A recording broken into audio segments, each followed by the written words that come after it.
Bem, meus amigos, muito boa noite. É uma satisfação e um prazer muito grande estar aqui com vocês, inaugurando uma série de lives que foi intitulada Vozes que Esclarecem, Vozes que Informam.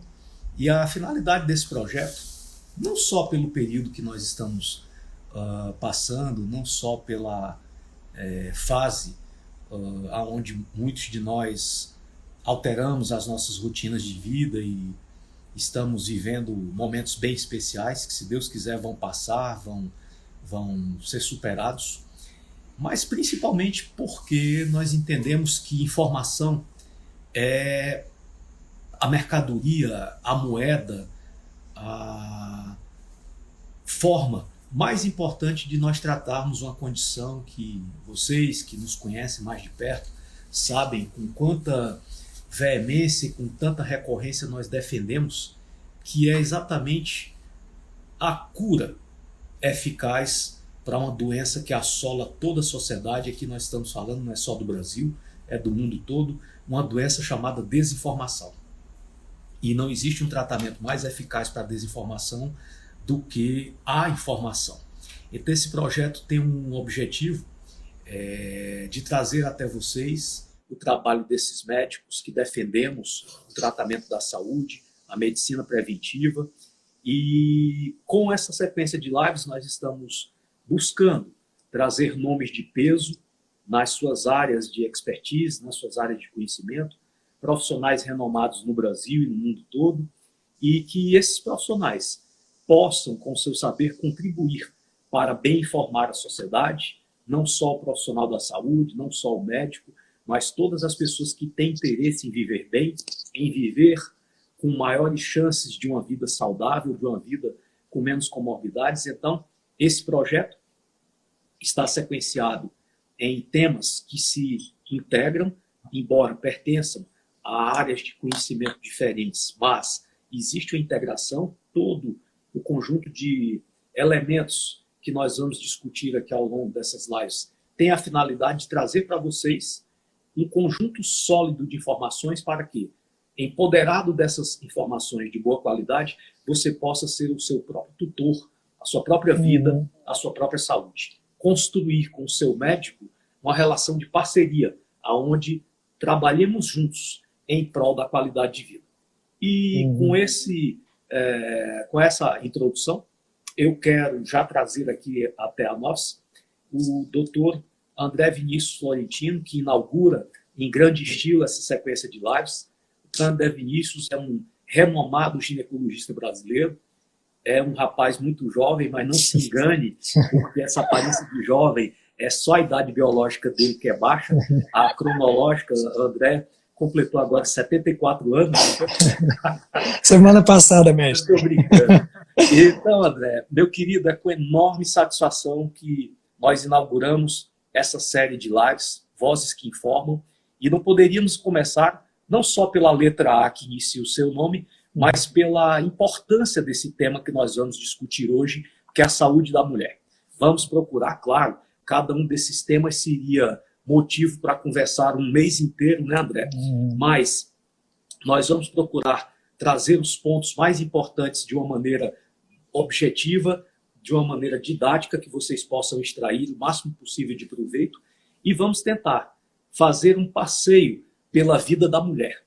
As mulheres merecem nós iniciarmos essas lives, são seres únicos, especiais, é por elas que nós vivemos, foi delas, através delas que nós viemos aqui para esse mundo. E Dr. André Vinícius tem um currículo extenso, eu vou só resumir aqui alguns pontos principais, para vocês terem a noção do quilate do profissional que estamos trazendo para iniciar essa série de lives. O André Vinícius Florentino tem residência médica em ginecologia e obstetrícia pelo Hospital Servidor Público de São Paulo, especialização em endoscopia ginecológica também no Hospital Servidor Público Estadual de São Paulo, mestrado em ginecologia no Hospital do Servidor Público Estadual de São Paulo, título de especialista em ginecologia e obstetrícia, TEGO, pela Federação Brasileira de Ginecologia e Obstetrícia, FEBRASGO, pós-graduada em Nutrologia pela Associação Brasileira de Nutrologia, ABRAN, professor mestre de ginecologia da Universidade Federal de Campina Grande, e por aí vai, por aí vai, por aí vai, por aí vai. Poderíamos aqui fazer uma live só com o currículo do Dr. André. Olha, é um prazer enorme, sinta-se em casa, portas e corações abertos para você. Seja muito bem-vindo. Muitíssimo obrigado. Primeiramente, dizer da grande satisfação, o prazer e o privilégio de poder estar aqui inaugurando sua série de lives. Sabe que sou um grande fã, um grande ídolo e um discípulo dos seus conhecimentos, um multiplicador também dos seus conhecimentos e especialmente nesse contexto, né, do Covid, e a gente sabe que tem muitas lives acontecendo e eu fico dizendo que a gente tem que utilizar-se de um conceito dos 3 Cs, que seria o consumo consciente de conteúdo. Então, parabenizo mais uma vez pela sua grande iniciativa. Eu tomei a liberdade também, estou fazendo uma série de lives, que depois eu vou lhe convidar também para ir lá no meu, para a gente falar. O meu chama só Ginetalk, só em saúde da mulher também, vários temas importantes, a importância desse tema. Como o senhor bem disse, saúde da mulher e da vida fértil à menopausa, daria um livro e até aproveitando o ensejo, eu terminei de escrever um livro para o público ler, que vai ser lançado agora no segundo semestre, depois eu vou lhe convidar para esse lançamento, mas sem sombra de dúvida é um tema maravilhoso e estou aqui à disposição para a gente conversar. Vamos lá, vou aqui ser conduzido por Vossa Senhoria. Perfeito, André. Durante a live aí, a hora que você se sentir à vontade para mostrar o seu livro para as pessoas que nos assistem. Foi para a editora, vai sair em agosto. Você não vai sair em agosto. Tá bom, perfeito. Então vamos lá.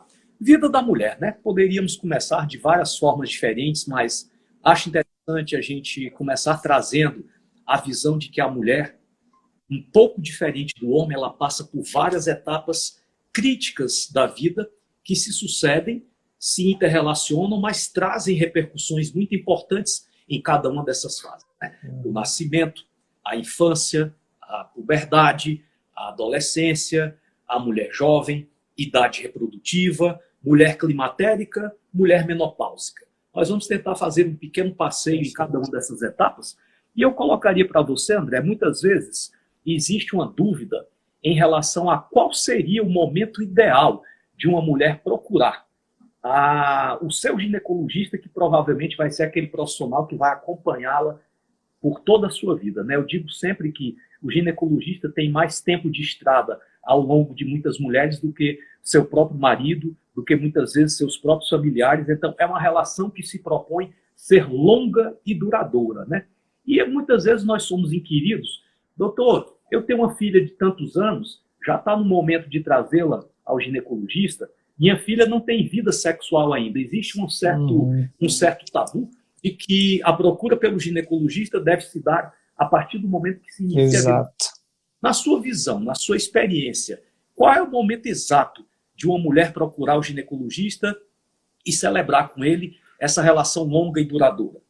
Doutor, excelente. Isso que o senhor falou, realmente, a gente tem visto essa dicotomia. Tem vida sexual ou não tem? A partir daqui vou começar a procurar. Sobre hipótese nenhuma, e eu queria até, para a gente ilustrar esse momento, dizer uma coisa que tem acontecido com muita frequência e tem trazido o meu consultório. Como eu mesmo com essa parte de ginecologia endócrina, e as pessoas já me referenciam por conta disso, eu tenho pego várias crianças de 6, 7 anos que estão chegando no consultório com puberdade precoce. E veja só, nesses 3 casos que aconteceram nesses últimos 3 meses, foram crianças que a gente avaliou tudo. Sabe qual era o fator condicionante? Ingestão de junk food precoce. A gente sabe que essa ingestão de junk food precoce vai aumentar a resistência à insulina, levar a um aumento da adiposidade, do acúmulo de gordura nas mulheres. Na gordura, mesmo na criança, existe uma enzima que chama aromatase, que converte hormônios androgênicos em hormônios femininos, estrogênicos, e o hormônio estrogênico em níveis aumentados para essa faixa etária começa a estimular o desenvolvimento da puberdade antes do tempo. Então, que momento? Nem sei lhe dizer de forma precisa, porque acho que os pais estão terceirizando a educação dos filhos, e acho que a quarentena foi uma coisa fantástica para esse momento, de trazer para dentro de casa essa necessidade da participação dos pais no desenvolvimento e na educação, não só como cidadãos, mas de conteúdo, enfim, de participação efetiva dos pais, e entender que cuidar de um filho é muito mais do que provê-lo financeiramente, né, Toito? Então, Eu nem sei te dizer exatamente, é uma pergunta que deixa uma dúvida, eu acho que para grande parte dos ginecologistas, mas tão logo a menina comece a se questionar ou comece a apresentar um desenvolvimento diferente, é importante que a gente já comece a se preocupar. Claro, eu sempre digo, a gente faz um serviço de pediatria para a mãe, a gente já começa a orientar desde um pré-natal, olha, cuidado com o que você vai fazer durante a sua gestação, porque isso vai impactar 3 gerações, você vai impactar seu bisneto. Então a gente já tem esse cuidado de orientar, e especialmente junto com a pediatra, de orientar para que o desenvolvimento e o padrão alimentar e os estímulos que essa criança receba, especialmente se for uma menina, por exemplo, nesse contexto, seja o mais saudável possível. Então, quando a gente fala de medicina, a gente tem que falar de saúde atrelado desde a pré-concepção, né, doutor Ítalo? Perfeito, André. Essa sua pontuação é muito relevante. Efetivamente, isso que você vem observando na sua prática diária é um fato, não só para o ginecólogo, mas para vários outros médicos que, em algum momento, abordam essa criança, o pediatra, o endocrinologista pediátrico, algumas outras pessoas que, em determinadas áreas, também abordam essas pessoas pré-púberes, né? Aquelas que estão próximas. É um fato concreto. Os xenoestrogênios, os disruptores endócrinos, o excesso de veneno na alimentação, o desequilíbrio entre os macronutrientes, tudo isso está trazendo repercussões metabólico-hormonais tão profundas que hoje, até na área, já é consenso aceitar, por exemplo, que a telarca, o desenvolvimento mamário, que alguns anos atrás começava aos 11, 12 anos, já existe um consenso de que é normal começar aos 8 anos. Aí bem, será que é normal ou será que nós estamos invadindo a área da patologia com a pseudofisiologia? Será que é normal porque nós não estamos conseguindo identificar as causas ou porque está acontecendo com tanta gente que o anormal acaba sendo normal, né? E devemos lembrar que esse processo que se inicia precocemente vai trazer repercussões não só da ordem comportamental, psicossocial, como também vai trazer mudanças metabólicas profundas, né? Sabemos que essas crianças vão ter tendência a crescer menos, vão ter tendência a engordar mais, inflamar precocemente. E hoje, André, transcendendo um pouco a área da ginecologia, nós temos trabalhos aí mostrando que esse processo de inflamação e aterosclerose está começando na infância. Vemos trabalhos aí, teses de doutorado, como, por exemplo, da professora Virna Costa e Silva, que defendeu o doutorado há alguns anos atrás na USP, mostrando ateroma começando aos 7, 8, 9, 10 anos de idade. Então isso é preocupante, porque se uma criança aos 7, 8, 9, 10 anos está desenvolvendo problemas que antes eram comuns apenas a partir de 40, 50 anos, a grande pergunta que a gente faz é qual vai ser o futuro dessas pessoas, né? É uma coisa muito preocupante. Como é que você vê isso aí? Você tem conversado sobre essa questão? Porque existe um grande problema. As pessoas são educadas para procurar um médico só quando existe uma doença, um sinal, um sintoma. Ninguém sintomático vai procurar um médico. Por outro lado, o médico chega e diz: bom dia, o que você está sentindo? Então, existe um fosso cultural e comportamental aí enorme. As pessoas, quando têm mais chances de cuidar e evitar problemas, não vão porque não sentem nada, e muitas vezes, quando vão, nós já perdemos janelas de oportunidade. Mas como é que você tem abordado essa questão aí da inflamação precoce, da obesidade precoce, da puberdade precoce, da antecipação de fatos que iriam ocorrer muito mais tarde na vida dessas mulheres para idades tão tenras, para idades tão precoces? Eu tenho tido uma sorte muito grande, na verdade, porque acho que com o advento dessas redes sociais, as pacientes estão cada vez mais informadas, e isso tem sido uma coisa muito positiva para nós médicos, né? Porque os pacientes chegam independente da sua formação, você atende desde um profissional da área de saúde, a uma profissional não médica, enfim, qualquer público, ele já chega com uma base de conteúdo, de questionamento que tem sido cada vez mais interessante, e isso é muito bom. E eu digo a minhas pacientes que eu tenho essa missão também em rede social de tentar fazer, não porque a paciente venha para o meu consultório, mas que ela tenha argumentos para ir lá buscar alguma formação, algum tratamento diferente do próprio profissional que já trata ela há 20 anos, há 30 anos. Então a gente tem essa grande missão. E eu tenho uma sorte muito grande, acho que por já fazer isso há algum tempo aqui nas redes sociais, grande parte das mulheres que me procuram no consultório me procuram para tratar saúde. E eu acho isso fantástico. Eu chego lá e eu sempre digo, como posso ajudá-las? Doutor, eu estou sentindo absolutamente nada. Então eu nunca pergunto o que está sentindo, porque várias pacientes chegam sem sentir nada. Então isso é maravilhoso. Eu vim porque eu queria melhorar. Eu vejo que o senhor prega um estilo de vida mais saudável, com o entendimento de que um estilo de vida pode modular seus genes, você pode conseguir, através dessa epigenética, né? A minha pesquisa de doutorado é exatamente isso, como fazer com que a gente liga ou desliga alguns genes por mudança de estilo de vida, por suplementações, por padrões alimentares. Então isso é uma coisa que as mulheres têm procurado muito aqui na Paraíba e nas minhas pacientes em São Paulo também, e acho que de modo geral tem tido uma onda nova de pacientes questionadoras e de pacientes que estão comprometidas em ser o personagem principal da sua saúde, porque assim, acho que há 5 anos atrás a gente tinha uma postura totalmente de dependência, tipo, eu vim, me trate, qual é o remédio que eu tomo para melhorar?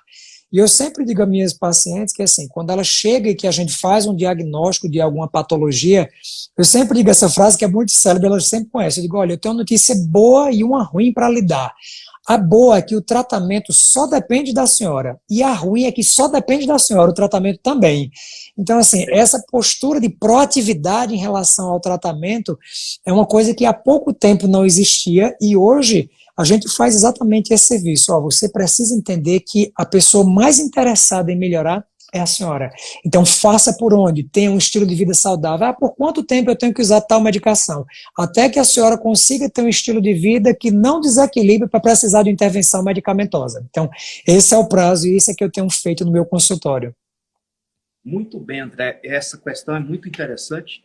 Essa nova forma de nos relacionarmos com os nossos pacientes, aonde o médico está deixando de ser aquele ser onipresente, onisciente, e nós estamos trazendo o paciente para um mesmo patamar de relação, aonde, ao invés de ditar, você está trazendo para uma parceria, compartilhando as responsabilidades pelo sucesso ou pelo insucesso, e essa postura que você adota é absolutamente fantástica, porque esse compartilhamento mostra para a pessoa que ela também tem que fazer o dever de casa. Se esse dever de casa não é feito, a nossa capacidade de intervir e ajudar as pessoas termina exatamente onde começa a responsabilidade de cada um fazer o dever de casa. E uma coisa muito interessante que já era dita há milênios atrás, né, 470 anos antes de Cristo, por Hipócrates, ele dizia uma coisa que está mais atual do que nunca. Antes de tratar e curar o seu paciente, pergunte-o se ele está disposto a abdicar das coisas que o fazem adoecer, né? E é incrível, as pessoas têm uma dificuldade enorme de mudar, uma dificuldade enorme de adotar bons hábitos. Se for para adotar maus hábitos, você vai ter uma enorme facilidade, mas para fazer escolhas inteligentes que podem levá-la a uma vida mais saudável é muito complicado. E eu digo sempre que um dos fatores mais importantes para conquistarmos bons resultados no nosso dia a dia é termos um paciente bem informado. Perfeito. E a qualidade dessa informação vai produzir um impacto gigantesco na qualidade dos resultados. Então, quem é o responsável pela informação? Nós. Então, hoje, o papel do médico é muito maior do que simplesmente prescrever isso, detectar uma condição tal, X, Y, Z. Ele é também um educador, um pedagogo. Se ele não conseguir se comunicar de maneira eficaz para que as pessoas entendam o que é que está sendo proposto, essa relação não tem vida muito longa, né? E aí, dentro desse... A mulher nasceu, a mulher é uma criança, a gente já discutiu essas variáveis, a tendência de puberdade precoce, o excesso de toxicidade alimentar, ambiental, poluentes, xenoestrogênios, disruptores endócrinos. Bingo! Independente disso ou não, ela começa a sua vida. Começa a desenvolver os caracteres sexuais, começa a entrar na puberdade, e aí vem a primeira menstruação, a menarca. A menarca chegou, daqui a pouco vem um namoradinho, daqui a pouco, com a liberalidade das relações, né, a geração de hoje usa uma terminologia muito difícil de compreender, que é um tal de ficar. Eu levei muito tempo para entender o que significa ficar. Ficar pode significar beijar, conversar, transar, e hoje é uma tendência que você deve estar vendo aí na sua clínica. A vida sexual iniciando cada vez mais precoce, com um grau alto de desinformação, E aí, para que nós, enquanto médicos, possamos orientar essas pessoas, vai chegar um momento que você, como ginecólogo dessa mulher, vai ter que discutir aspectos dos métodos contraceptivos. E aí vem um problema de enorme magnitude que eu quero ouvir a sua opinião. Vou começar a jogar um pouquinho de pimenta aqui nesse vatapá. Pimenta malagueta. Vamos lá. Anticoncepcional, hormonal, oral. Qual é a sua postura a respeito disso? As mulheres estão ou não pagando algum preço? É realmente seguro e eficaz? Ou é apenas eficaz e nós temos que conversar um pouco mais com essas mulheres a respeito dessa suposta segurança? O que é que você tem como cientista, como pesquisador, como ginecologista? O que é que você conversa no seu consultório sobre essa intervenção? A mulher diz, doutor, eu quero usar um método contraceptivo e o mais fácil, que na prática a gente resolve os problemas mais rápido, é prescrever um anticoncepcional, em 5 minutos eu resolvo isso aí. Mas quais são as consequências potenciais que você discute com uma paciente quando ela é usuária de anticoncepcional? É seguro, não é seguro, é eficaz? Vamos escutar o que é que seus pensamentos a respeito de um assunto tão importante quanto esse. Né? Só isso aí a gente conseguiu uma live de 10 horas, mas só para até contextualizar esse cenário, e eu sempre bato muito na tecla, isso até para meus alunos de medicina da universidade, eu digo, olha, a primeira pergunta que você deve fazer à sua paciente que está procurando um método contraceptivo é assim, em quanto tempo a senhora planeja engravidar? Porque não faz sentido nenhum, isso aqui é uma opinião minha, não faz sentido nenhum você evitar diariamente algo que você já sabe que você só quer daqui a 10 anos. Então, se eu estou diante de um adolescente de 17 anos, que diz, doutor, eu não faço a menor ideia, eu penso em terminar minha faculdade, em fazer, enfim, algum curso profissionalizante, alguma coisa, eu vou pensar em engravidar lá para os 30 anos. Então, qual é o sentido de eu propor para a paciente um método que ela vai utilizar, por exemplo, uma pílula todos os dias, se ela já sabe que ela quer 10 ou 15 anos para frente? Então, a primeira pergunta que eu faço é, em quanto tempo você quer engravidar? Porque existe uma coisa fantástica que são os LARCs, os Long Acting Reversible Contraception, né, os métodos contraceptivos reversíveis de longa duração, que é uma excelente opção para esse perfil de paciente.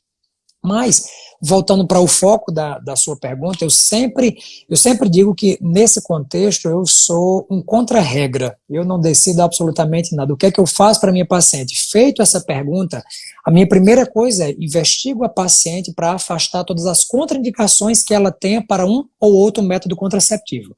Porque uma coisa que a gente vê na prática, a primeira vez que eu falo isso, estava quando o senhor comentou comigo que a gente ia tocar nesse ponto, eu disse, tem uma coisa foi uma análise que eu fiz hoje.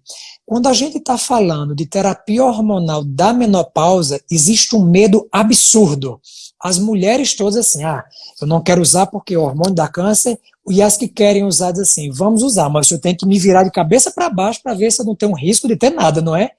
E aí as pessoas esquecem que a pílula contraceptiva é uma terapia hormonal da mulher do menacme. E aí, a grande divisor de águas nesse raciocínio é entender que estamos diante de uma terapia hormonal que é prescrita e é utilizada de forma banal. Então, quando a gente está falando de terapia hormonal na menopausa, a mulher passa por uma investigação de cabeça para baixo por um profissional médico. Quando a gente está falando de terapia hormonal na mulher do menacme, ela escuta o que a amiga diz, o que o blog da internet de qualquer área disse, o que o farmacêutico ou balconista disse que era melhor para ela, o que estava mais em conta, o que a caixinha era mais bonita, o que tinha aplicativo para o celular.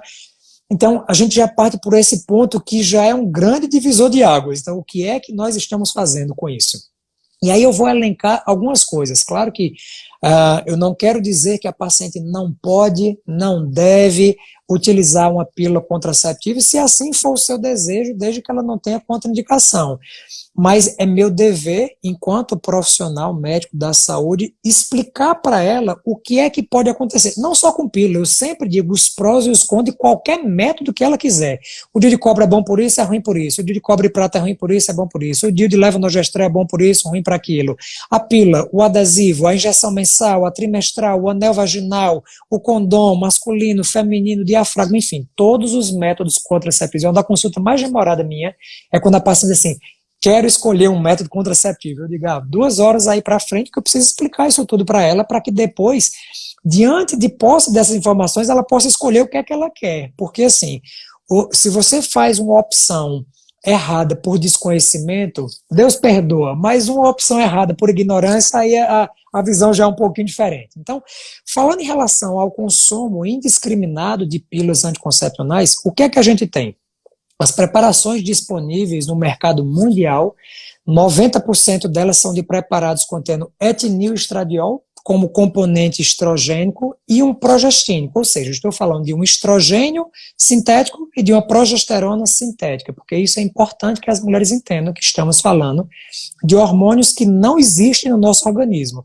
Consequentemente, não apresentam receptores para serem ligados, porque a primeira coisa tem que lembrar que hormônio é um mensageiro, o hormônio não faz nada a não ser mandar uma mensagem.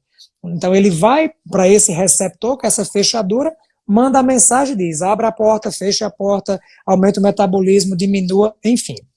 Dentro desse contexto, quando a mulher está utilizando pílulas de anticoncepcionais com hormônios sintéticos, algumas coisas práticas acontecem. Do ponto de vista hormonal, qualquer pílula contraceptiva, ela vai determinar uma passagem pelo fígado e alterar já a sua estrutura química por isso. Então, você toma um hormônio, ele já vira outro quando passa pelo metabolismo do fígado. Além disso, existe uma proteína extremamente importante produzida a nível hepático que chama Sexual Hormone Binding Globulin, a famosa SHBG. Na tradução literal, a globulina ou proteína transportadora dos hormônios sexuais.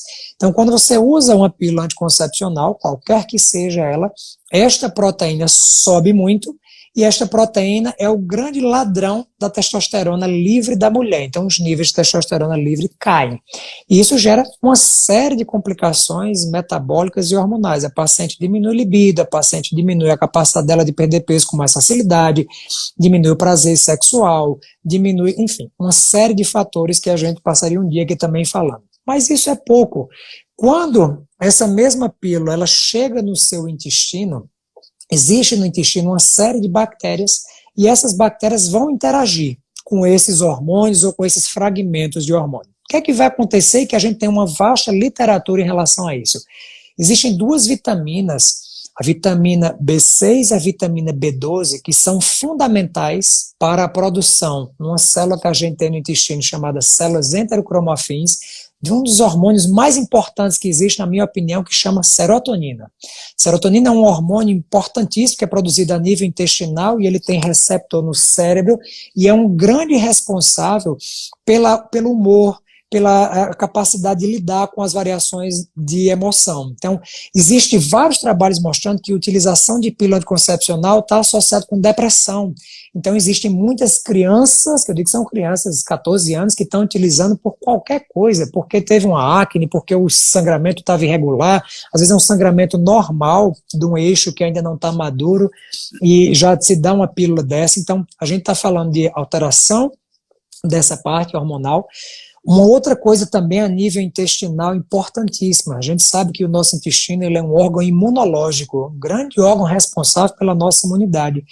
E no intestino da gente existe uma coisa que chama-se coesão entre as células. Então, existe aí eu vou falar um pouco técnico, eu sei que tem vários médicos assistindo, mas existe uma estrutura chamada tight junction, que são umas uniões fortes, junções fortes que deixam essas células coesas para que não gere respostas imunológicas aberrantes.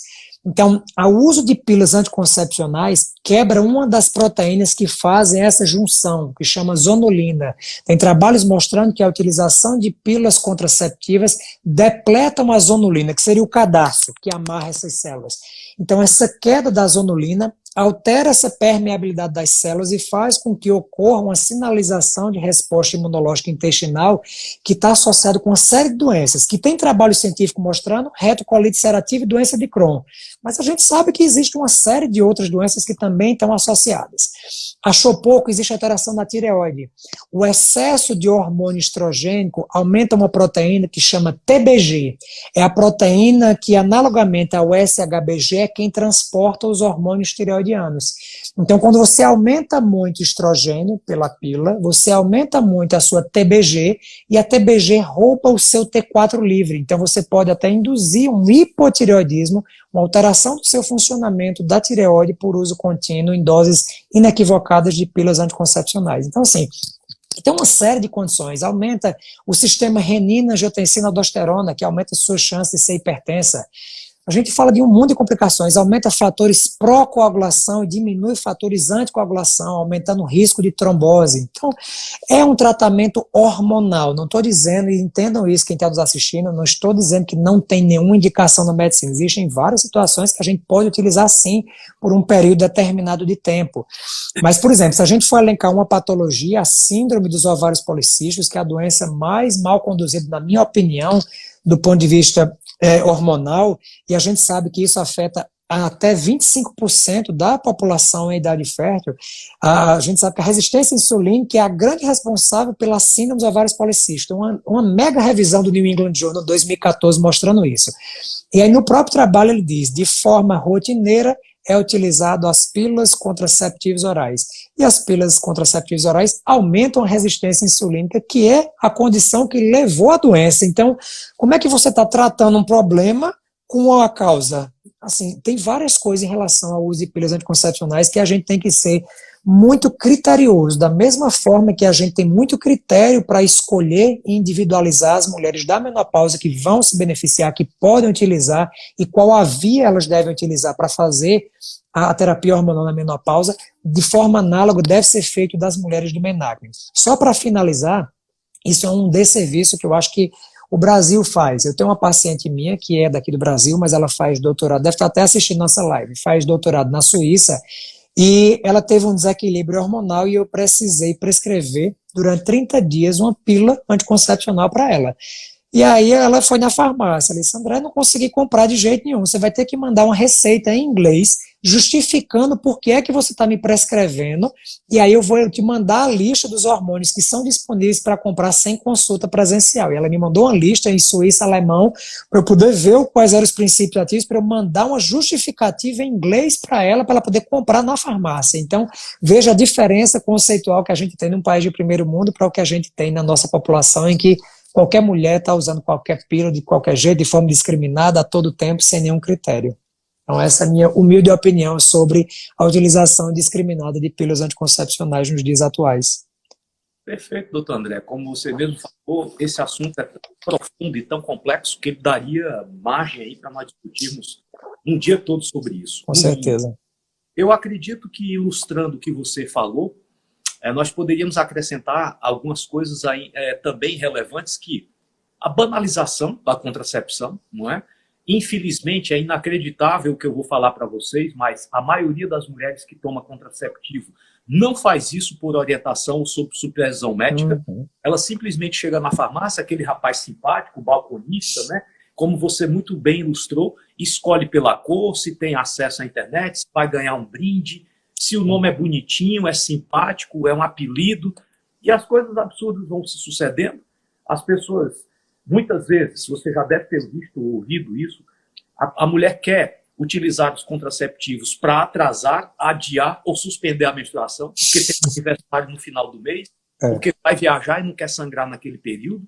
A banalização desses métodos como contraceptivos de urgência, a mulher não tem nenhum cuidado contraceptivo, tem uma relação, descuidou, um dia supostamente fértil, elas estão, a pílula de dia seguinte está se transformando num método contraceptivo, quer dizer, são várias aberrações que acabam trazendo um contexto pernicioso para a vida dessa mulher, e lá na frente ela vai ter que se deparar com determinadas condições, doenças e alterações, sem ter a menor ideia de que isso foi causado pela exposição crônica a anticoncepcionais. Então é um assunto muito complexo, e a gente precisa também avançar por outros temas, e eu deixo aqui essas reflexões para todos vocês começarmos a pensar juntos.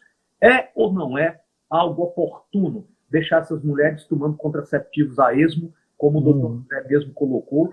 Existem uma vasta lista de desserviços que essas substâncias trazem à vida da mulher, e é preciso ter muito critério, muita conversa e muita capacidade de articular uma linha de raciocínio lógica para que essa mulher ou esse casal façam escolhas inteligentes. Vamos seguindo na vida da mulher. Nós agora saímos da infância, passamos pela puberdade, estamos na fase da vida reprodutiva que chamamos de menacme.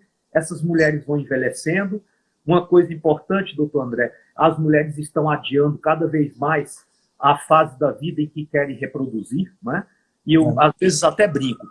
Então quer dizer que você tem 39 anos e precisa ainda fazer o seu doutorado, o pós-doutorado, o pós-pós-doutorado, e depois vai começar a amealhar a ser destacada na sua vida profissional. Depois disso, você vai amealhar um patrimônio e você está pretendendo engravidar aos 49 anos. Então, você tem uma boa conversa com seus ovários, porque talvez eles vão morrer antes que você deseje, concretize esse sonho, né? Nós estamos aqui com o doutor André Vinícius, professor de ginecologia da Universidade Federal da Paraíba, de Campina Grande, e estamos inaugurando a nossa série de lives Vozes que Informam, com uma pessoa fabulosa que eu tenho aqui no meu coração, além de ser um recíproco, espetacular profissional, é um profissional estudiosíssimo, é um dos grandes ginecologistas da nova geração que nós temos aqui no Brasil, e nós vamos brifar com vocês, deixarmos, chegando aqui, André, perguntas que dá para a gente conversar aqui mais 8 horas. Eu imagino. Nós vamos deixar os 10 últimos minutos da nossa live para responder aqui algumas perguntas. Perfeito.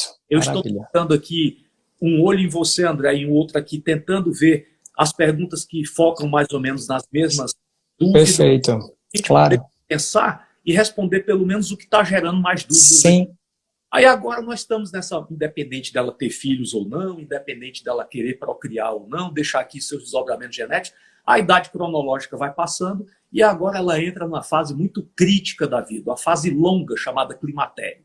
Marca a passagem da vida reprodutiva para a vida pós-reprodutiva, começa ali por volta dos 35 anos e vai conviver com essa mulher pelo menos por as 3 décadas, né? Até ela entrar na chamada melhor idade e vai chegar ali por volta dos 65 anos.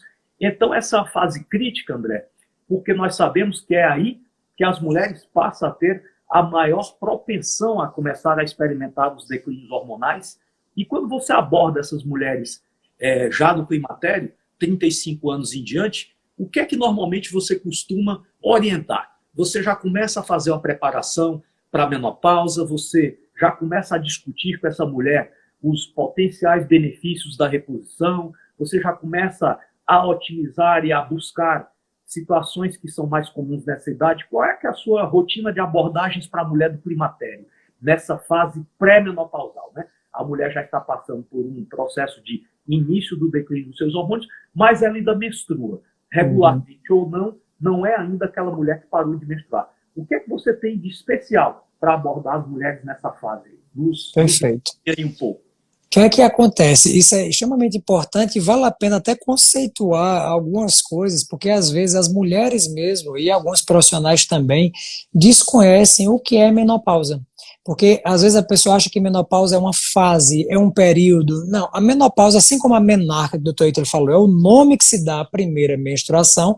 A menopausa é apenas o nome da última menstruação. Como o Dr. Ítalo bem falou, o período de transição de vida reprodutiva para não reprodutiva, marcada pelo declínio hormonal, é o climatério.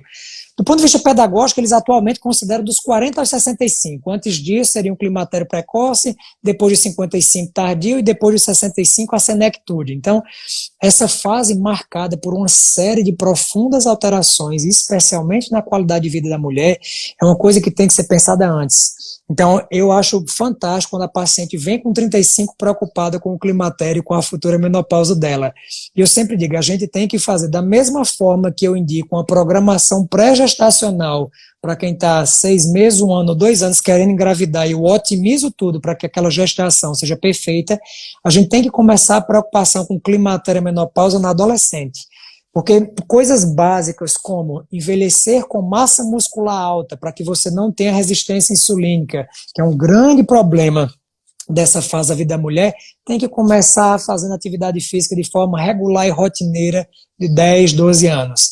Então, eu sempre digo à paciente, nunca é tarde para a gente começar, mas o quão antes a gente tiver a oportunidade de começar, mais fácil, mais suave vai ser para a gente chegar nos grandes objetivos para que essa fase, que felizmente vai acontecer com qualquer mulher que estiver viva nessa faixa etária, ela seja de forma mais suave. Então, o que é que chega? Tem muitas pacientes que ou chegam antes e a gente começa essa programação pré e é maravilhoso, a gente vai acompanhando, eu vou mostrando, tá vendo como sua massa muscular está aumentando, sua insulina está caindo, seu percentual de gordura está caindo, você vai ter uma menopausa tranquila. Por quê? A gente sabe que além dos grandes declínios hormonais que ocorrem da progesterona, do estrogênio, da testosterona, do cortisol, da melatonina, de tudo, a paciente também começa a ter uma queda muito grande da taxa metabólica basal. Então, eu sempre digo à paciente, olha, aos 40 você vai fazer 5% mais esforço do que você fazia aos 35 para ter não um resultado melhor, mas o mesmo resultado. Então, aproveita agora que seu metabolismo ainda está mais alto e vamos focar em se programar de forma efetiva. Por quê? Muitas pacientes já chegam na fase em que, como essa história de só procurar quando o sintoma já existe, a paciente chega no consultório com os calores insuportáveis que fazem com que ela não consiga ter uma noite de qualidade, acorda 10 vezes à noite com calor, começa a ter uma redução marcante da libido associada a um ressecamento vaginal importante que limita a prática de relações sexuais em um contexto em que o casal está retomando a vida, porque a gente sabe que é exatamente coincidente com a menopausa da mulher que vai chegar a saída dos filhos, porque eles vão sair de casa, vão se casar, a chegada dos netos, e a mulher quer ter disposição e energia para cuidar dos netos, mas não tem, porque está lidando com seus próprios demônios, com seu ressecamento vaginal, com sua queda de cabelo, com seu ganho de peso, com a incontinência urinária, que é uma coisa que acomete 1 em cada 3 mulheres depois de 5 anos da menopausa. Então, a mulher começa a ter um declínio hormonal, com labilidade emocional, com irritabilidade, aumenta o risco cardiovascular. Então, são muitas coisas que a gente consegue, de forma prática, já abordar para que ela tenha um estilo de vida, ou se ainda não tem, corra para começar ontem. Se a consulta foi hoje, ontem já tem que ter vindo. Então eu até brinco no meu consultório, sempre digo, tudo bem a pergunta, eu começo perguntando como é que está o sono pela nossa grande orquestra hormonal que aprendi com Vossa Excelência. Então a minha primeira pergunta é como é a sua noite de sono? Porque a grande maioria dessas mulheres não dormem. Então isso já impacta no seu dia seguinte de forma completa. E aí essas mulheres já chegam sem qualidade de vida nenhuma. Então a gente tem que correr atrás de apagar um fogo que já está no 5º andar. Então é muito difícil, e aí nesse cenário a terapia hormonal de forma individualizada é fantástica, a gente consegue restaurar essa qualidade de vida da mulher. Eu sou, sem sombra de dúvida, um grande entusiasta da terapia hormonal. Eu vi que o Dr. Wilson de La Páscoa está aqui, ele também junto com a gente é um outro grande entusiasta da terapia hormonal. E eu não consigo ver uma menopausa saudável, uma pós-menopausa com qualidade de vida sem reposição hormonal. Para mim não faz o menor sentido. E assim, como as pacientes já sabem essa minha filosofia, grande parte das pacientes que chegam para o meu consultório, nessa faixa etária já diz, doutor, vim para o senhor equilibrar meus hormônios e a gente começar a minha reposição hormonal. Então, na prática tem sido isso, a gente orienta a importância de um sono de qualidade como principal fator. A gente sabe que o maior fator estressor do organismo é um sono de má qualidade. Associado a isso, eu obrigo as minhas pacientes, elas fazem um pacto comigo de que se elas não fazem atividade física, elas vão ter que começar a atividade física. Elas são obrigadas a se alimentar de forma adequada, e aí a gente tem nutricionistas fantásticos para compor exatamente os nutrientes e as vitaminas que são mais carentes nessa faixa etária das mulheres. Então, a gente, partindo disso, eu não estou falando de medicação nenhuma. Então, dormir bem, manejar o estresse, se alimentar bem, fazer atividade física, até agora nenhuma intervenção farmacológica e medicamentosa. E aí os hormônios entram aqui como o 5º pilar desse tamborete de 5 pernas que essa paciente tem para melhorar a qualidade de vida. Então, a minha abordagem com as pacientes é conscientizá-las da importância que ela tem em ter uma vida proativa. Não existe pílula da beleza, cápsula da magreza, pílula do rejuvenescimento, não existe. Mas se a paciente está disposta a ter um estilo de vida saudável, com informação individualizada para o caso dela, essa paciente passa da menopausa de uma forma tranquila. E ela tem uma qualidade de vida compatível com a idade dela, mas de forma maravilhosa. Perfeito, André. Aí agora a gente entra num outro universo, né? Num universo onde essas mulheres, pela perspectiva de expectativa de vida atual no Brasil, está em torno de 79 anos, claro, isso é extremamente variável, né? Por exemplo, você pega a cidade de São Paulo, no município de Bandeirantes, a expectativa de vida de uma mulher de 51 anos, em Moema é de 87 anos. Então, o Brasil é um país realmente muito versátil, muito difícil da gente entender. Mas colocando no cômputo geral, 79 anos como expectativa de vida, e a idade média em que a mulher entra em menopausa, 50 anos, nós estamos falando, doutor André, de mais ou menos 3 décadas, no mínimo, em que essas mulheres vão passar por um estado de completa anarquia metabólica, porque é isso que eu e você sabemos, e muitos outros que estão aqui nos assistindo. A menopausa é muito mais do que um fenômeno natural. É uma endocrinopatia de enormes repercussões biopsicossociais, e essas mulheres vão padecer de problemas e de não só queda da qualidade de vida, mas um aumento exponencial do risco de desenvolver doenças e comorbidades. E o discurso que a gente escuta muitas vezes dentro do universo da abordagem da menopausa é: olha, a senhora não precisa se preocupar, se a senhora não tiver fogachos, ondas de calor, está tudo bem. Menopausa é uma coisa natural, acontece com todas. Não vamos falar em repor hormônio porque isso é muito perigoso, é faca de 2 gumes, a senhora pode engordar, a senhora pode ter um câncer, criar barba, virar bicho, fala grosso, fala lobisomem. Então, existe uma cultura negativa tão forte a respeito disso aí, que a gente tem um trabalho hercúleo. Eu digo que o trabalho maior não é convencer a mulher a fazer a reposição, é explicar o porquê que esses testes hormonais vão provocar um enorme comprometimento da sua qualidade de vida. Enfim, eu vou provocar você para resumir em 5 minutos um tema que daria 5 anos de discussão. Para você, menopausa é normal? É natural?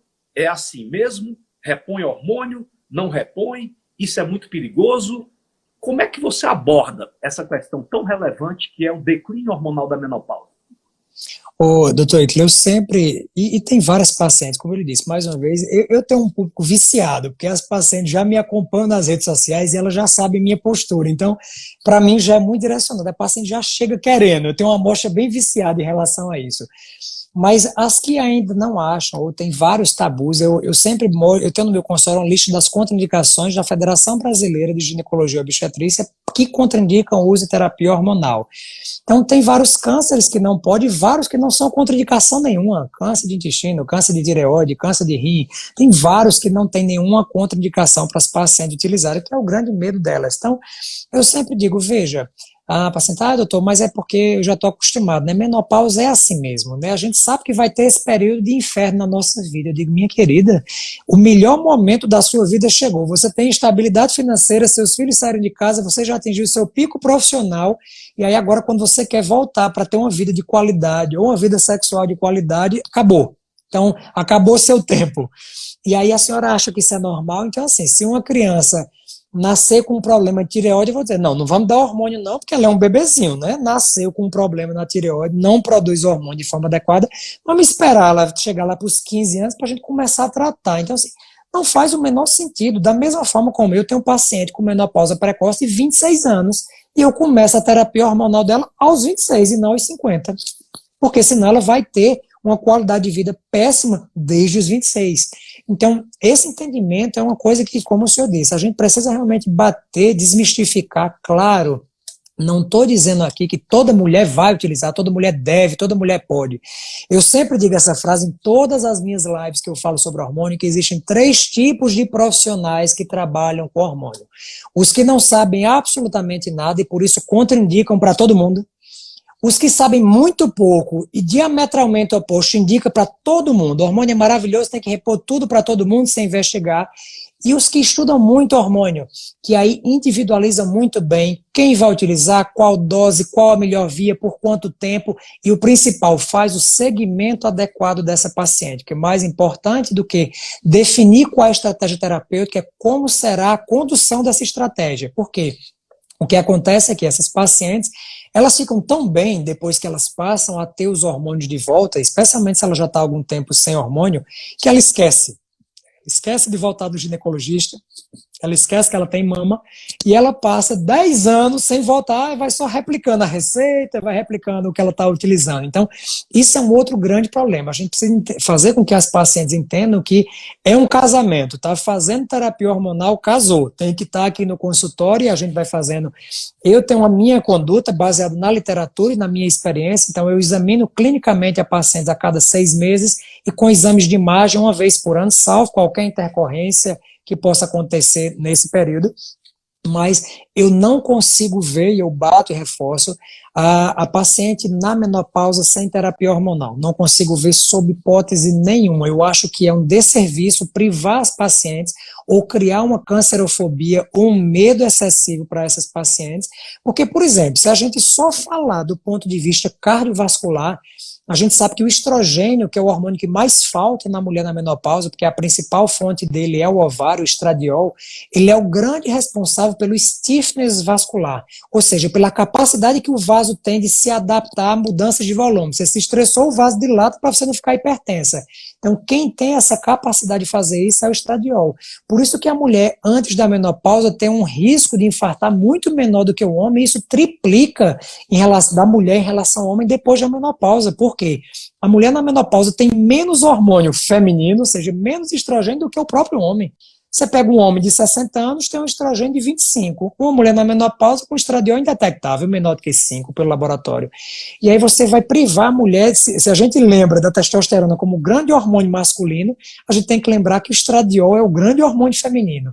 E aí você vai privar a mulher por 30 anos da expectativa de vida dela, de utilizar o principal hormônio feminino, que é o estrogênio, só porque, enfim, a literatura que foi utilizada por muito tempo para criar essa cancerofobia, utilizava um hormônio de égua para a mulher, então já dava mais 15 lives para a gente conversar sobre isso. Então, vou me restringir para isso, que nós temos 7 minutos aí, senão vou me extrapolar do nosso tempo me dado.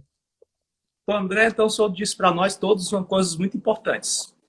Parece que, pelo seu discurso, é possível nós chegarmos à conclusão de que hormônios trabalham a favor da vida. Estou correto? Concordo. Concordo plenamente com essa máxima. Essa visão de que o hormônio é perigoso, engorda, vira bicho, fica louco, dá câncer, cria barba, fala grosso, isso é uma coisa que precisa de uma profunda revisão, não só por parte das pessoas, mas principalmente por parte de nós, profissionais da saúde. O índice de desatualização e desconhecimento nesse assunto beira o inacreditável. E é exatamente pela perpetuação desses mitos que muitas mulheres poderiam hoje estar se beneficiando, contribuindo para nós reduzirmos de forma dramática o risco de doenças e comorbidades ao longo do envelhecimento, e essas pessoas estão sendo simplesmente deprivadas desse benefício por desinformação. Inúmeras perguntas aqui, André, e a gente vai fazer aqui nos últimos minutinhos que nós temos um ping-pong aqui. As perguntas estão variando muito de assunto aqui, mas tem uma pergunta que faz assim, atrofia vaginal, existe reversão? Então, a atrofia vaginal é decorrente exatamente da privação estrogênica, né? A gente sabe que é o estradiol, esse grande hormônio ovariano, o responsável por estimular os fibroblastos a produzirem colágeno, que faz a matriz da vagina. Então, sim, eu mesmo tenho um capítulo publicado nos Estados Unidos, um livro americano chamado Laser Lighting Technology, de utilização de terapia com laser vaginal para reversão da atrofia vaginal, com uma resposta excepcional. Depois eu vou deixar até disponível no meu site o e-book com esse artigo disponível na íntegra. A associação de reposição hormonal com laser vaginal tem vários trabalhos mostrando que isso é capaz de reverter, do ponto de vista histológico, em 20 anos, o trofismo vaginal. Então, com certeza, podemos sim falar em restabelecimento, não é rejuvenescimento, mas um restabelecimento do padrão histológico e funcional do epitélio vaginal, com reposição hormonal e lasers vaginais. Perfeito. Uma outra pergunta que mostra assim o grau de confusão que muitas pessoas fazem sobre o assunto, muitos emblemática, que diz assim: doutor André, quem toma anticoncepcional pode fazer modulação hormonal? Então, esse nome modulação hormonal eu até desconheço, eu acho que não faz muito sentido, e as pessoas às vezes utilizam essa máxima de modulação hormonal para prescrever anabolizante ou para usar hormônio em quem realmente não precisa. Então, eu desconheço, eu acho que você fazer terapias hormonais, quando bem indicadas, em mãos habilitadas de um profissional capacitado, a sua resposta será incrível. Perfeito. Quando usar progesterona e estradiol? Ah, perfeito. Isso é uma coisa extremamente importante, porque era um grande mito, né? Essa história, falando do ponto de vista de reposição hormonal, né, de terapia hormonal. Existia uma máxima de a mulher não tem útero, ela só precisa usar estrogênio, porque o útero, a progesterona nessa terapia hormonal seria só para proteção do endométrio, que é aquela camada de revestimento do útero. Mas a gente sabe que a mama tem receptor de progesterona, e que o receptor de progesterona ele tanto tem ação positiva quanto ação negativa, ou seja, estimulante ou bloqueadora do estímulo. Então, a utilização tanto de terapia hormonal com estrogênio e progesterona, ela deve ser feita mesmo para as mulheres que não têm útero. O estrogênio por toda essa vitalidade que eu disse, e a progesterona, especialmente nas mulheres da menopausa, existe uma queda muito grande da progesterona nessas pacientes, é o primeiro hormônio que cai, e especialmente a progesterona tem uma ação muito boa no sono, e a progesterona ela age no sistema nervoso central, no GABA, ou seja, no controle emocional das mulheres. Por isso que as mulheres que têm TPM têm uma queda muito grande de progesterona e perdem aquela capacidade de lidar bem com as situações, de fazer o controle fino das emoções. Então, sem dúvida, estrogênio e progesterona combinado. Perfeito, André. Olha, eu estou com muita pena da gente estar chegando aí nos nossos últimos minutos, porque, olha... Também, viu? André, tem aqui, pelo menos, que eu contei aqui, aproximadamente umas 125 perguntas. Não vai dar para nós abordarmos tanta coisa aqui que as pessoas estão em dúvida, mas eu convido a que vocês adentrem nas redes aí do Dr. André, adentrem no trabalho que ele faz tão belo aí em relação à saúde da mulher, sigam-no. Aqueles que já ainda não são seguidores no Instagram, o Dr. André é uma pessoa profundamente comprometida com a informação de qualidade, e através desse acompanhamento do trabalho do Dr. André, vocês poderão interagir mais com ele, tirar outras dúvidas. Agradeço tanta gente conhecida que está passando aqui. Nós estamos vendo nossos amigos o tempo inteiro aqui. Amigos maravilhosos, com a sua bondade, com a sua generosidade, prestigiando aqui a nossa live.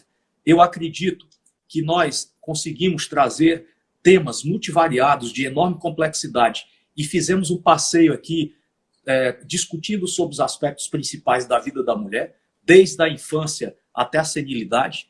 E eu quero, André, do fundo do meu coração, agradecer a sua generosidade em ter participado aqui dessa live, de ter iniciado esse programa Vozes que Informam de uma forma tão brilhante. Que Deus o ilumine, que Deus abençoe o seu saber, que Deus abençoe a sua bondade, a sua sabedoria, esse belíssimo trabalho que você faz no Brasil em relação à saúde da mulher, e é de profissionais desbravadores, com o seu perfil e com a sua índole, que nós podemos mudar o mundo. Meu querido, muitíssimo obrigado. Agradeço. Para as suas palavras finais, e daqui a pouquinho nós já vamos ser... Vai nos cortar. Eu que agradeço demais ao senhor e a todo mundo que nos assistiu.